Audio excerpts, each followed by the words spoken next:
নমস্কার বন্ধুরা, চন্দ্রটেক সাপোর্ট চ্যানেলে আপনাদের সকলকে স্বাগত জানাই। আজকে এই ভিডিওয়ে আমরা দেখব কিভাবে আমরা ফটোশপের মাধ্যমে নিজের পাসপোর্ট সাইজের ছবি বানাতে পারি। সেই জন্য আমাদের ফটোশপ সফটওয়্যারটা প্রথমে ওপেন করতে হবে। করে ফাইল অপশন থেকে ওপেন যে অপশনটা আছে ওই অপশন থেকে আমরা যে কোনো একটা ছবি বেছে নেব।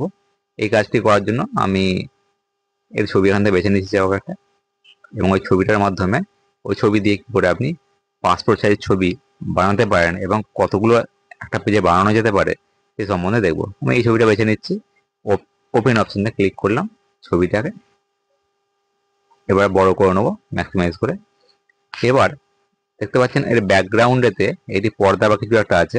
যেহেতু পাসপোর্ট সাইজের ছবিতে ব্যাকগ্রাউন্ডটা এক কালারের হতে হয়, হালকা কালারের, সেই জন্য এই ব্যাকগ্রাউন্ডটা আমি চেঞ্জ করব। এই জন্য আগে ব্যাকগ্রাউন্ডটা আমাকে সিলেক্ট করতে হবে। এই জন্য এক্ষেত্রে আমি পলিগন আর ল্যাসো টুল নিয়ে সিলেক্ট করছি। পেন টুল বা অন্যান্য মাধ্যমে করা যায়, এই ক্ষেত্রে আমি এখন পলিগন আর ল্যাসো টুল ব্যবহার করছি। যেখানে যেখানে ক্লিক করবেন, যেখানে একটা বাঁক দেখতে পাবেন সেরকম জায়গাতে একটু একটু করে ক্লিক করে করে যাবেন এবং পরিষ্কারভাবে এই কাজটা করবেন। দেখবেন যেন কোনো অংশ ছাড়া না হয়ে যায় বা কোনো অংশ ভিতরে না ঢুকে থাকে, তাহলে কিন্তু ছবিটা দেখতে বাজে হয়ে যাবে। আমি তাড়াতাড়ি দেখাচ্ছি বলে এরকমভাবে এরকম করে নিচ্ছি, কিন্তু যখন করবেন একটু ধীরে সুস্থে করবেন, কেননা না হলে ছবিটা রং করতে বা রং করার সময় কোনো অংশ ভিতরে চলে আসতে পারে এবং দেখতে খারাপ লাগবে। পুরো অংশটা সিলেক্ট করা হয়ে যাওয়ার পরে প্রথমে ব্রাশ টুলসটা নেবো, নিয়ে এই অপশানটা এরমভাবে রং করে নেবো। ধরে এরমভাবে ব্রাশ টুলটা ধরে লেফট মাউসটা যে আপনি আছে ওটা ক্লিক করবেন, করে টিপে ধরে রাখবেন এবং ওটা ঘষলেই কালারটা হয়ে যাবে। আর একটা পদ্ধতি আছে, সেটা হচ্ছে কি ইমেজ অপশানে যাব। ইমেজ অপশানে যে দেখুন অ্যাডজাস্টমেন্ট বলে একটা অপশান আছে 2 নম্বরেতে। এই অ্যাডজাস্টমেন্ট অপশনটা ক্লিক করে সবার নিচে আছে ভেরিয়েশন, ভেরিয়েশন অপশনটা ক্লিক করতে হবে।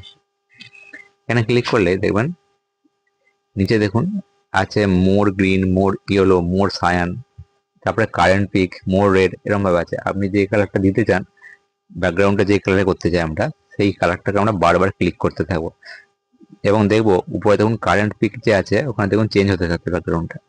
ব্যাকগ্রাউন্ডটা যেইটা আমার মনের মতো কালারটা যখন আসবে ততবার আমি এখানে ক্লিক করতে থাকবো, এবং যখন দেখবো যে হ্যাঁ কালারটা ঠিকঠাক এসেছে বা ঠিকঠাক লাগছে, তখন আমি ওকেটা প্রেস করে দিয়ে করলে এখানে দেখবেন ব্যাকগ্রাউন্ডটা চেঞ্জ হয়ে যাবে।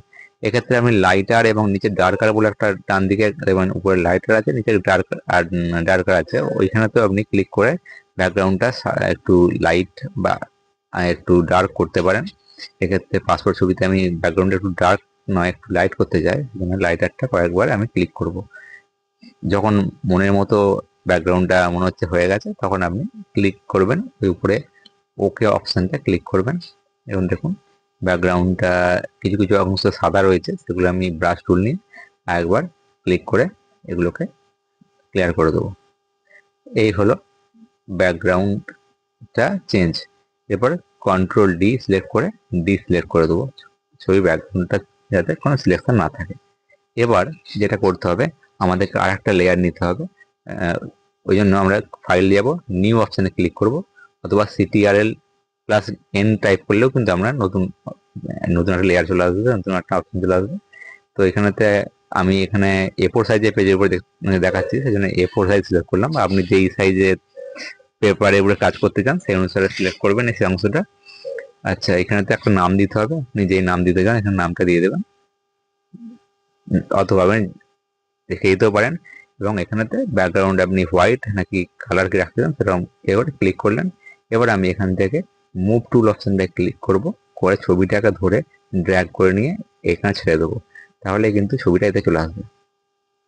আসার পরেতে আমি এটা ম্যাক্সিমাইজ করে নিলাম। করার পর দেখবেন যে পাসপোর্ট সাইজের ছবি আমাদের এখানে সাধারণত 4.5 ইন্টু 3.5 এই রেশিওতে হয়ে থাকে। সেই জন্য আমরা আগে এর মার্জিনটা সেট করে নেবো। মার্জিনের জন্য এই যে মার্জিন রুলার যে আছে, এখান থেকে আমরা দেখুন মাপটা দেখে তার মতো নিচে নামিয়ে এটার মার্জিনটা সেট করব। এবার কন্ট্রোল প্লাস টি প্রেস করব, করে ছবিটাকে ট্রান্সফর্মের জন্য কন্ট্রোল প্লাস টি। এবার অল্ট প্লাস শিফট ধরে কোণ থেকে এরকম করে টানলেই ছবিটা ছোট হতে শুরু করবে। অল্ট এবং শিফট ধরে রাখলে ছবিটা কোনো অংশ কিছু বাঁকবে না, যেমন করে তেমন আছে, ছবিটা ছোট বড় শুরু করা যাবে।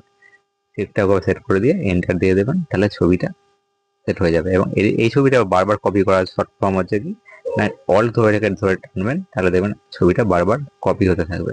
কপি এবং পেস্ট করছি একসাথে সাথে। আমি একটা লাইনে আমি 6টা ছবিকে ধরাবো, তাই আমি 6টা ছবি ধরার মতো জায়গা এখানে সেট করে রাখছি।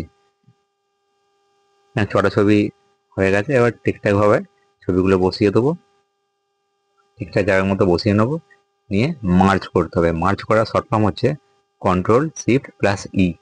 কন্ট্রোল শিফট প্লাস ই করতেই ছবিগুলো মার্জ হয়ে গেল। এবার একই রকম ভাবে আমরা অল্ট ধরে রেখে আবার ক্লিক করে ড্র্যাগ করলেই বারবার এগুলো আসতে থাকবে। এরকম করে আমি পুরো সমস্ত পাতা জুড়ে ছবিগুলোকে আমি সেট করে নেবো। পরপর আমি সেট করে নিচ্ছি। একটা A4 পাতাতে অনেক পরিমাণে ছবি হয়ে যাবে, অনেক ছবি এখানে ধরে যায়। তো দেখতে পাচ্ছেন অনেক ছবি ধরছে এখানেতে, এত পরিমাণে ছবি একসাথে বার করা যাবে। যখন হয়ে গেল, হয়ে যাওয়ার পরেতে আবার একই রকমভাবে control shift plus E press করবেন, তাহলে ছবিটা মার্জ হয়ে যাবে। এরপর ছবিটা আপনাকে সেভ করতে হবে। সেভ করার জন্য আবার ওই ফাইল অপশনে যে সেভ অ্যাজ অপশন আছে, দেখবেন সেভ অ্যাজে যে দেখবেন জেপিইজি ফরম্যাটে সাধারণত আমরা ছবিটা সেভ করে থাকি। জেপিইজি ফরম্যাটে ক্লিক করে নিলাম এবং এখানে দেখাচ্ছে কীরকম কোয়ালিটির ছবি। এটা আমরা খুব মিডিয়াম রাখতে চাই, হাই রাখবো না, সেজন্য আমরা 5 বা 6 এখানে কোয়ালিটি রাখছি। এবং এরকমভাবে আমরা এটা সেট করে ফেললাম এবং এটা সেভ করে নিলাম। এবং এটা আমি প্রিন্ট করে নিলে এবং এতগুলো ছবি আমি এখান থেকে পেতে পারবো। তাহলে বন্ধুরা, আজকে ভিডিও এতটাই। ভিডিওটা শেষ পর্যন্ত দেখার জন্য অসংখ্য ধন্যবাদ। ভিডিওটা ভালো লাগলে অবশ্যই লাইক দেবেন এবং চ্যানেলটা সাবস্ক্রাইব করে নেবেন। ধন্যবাদ।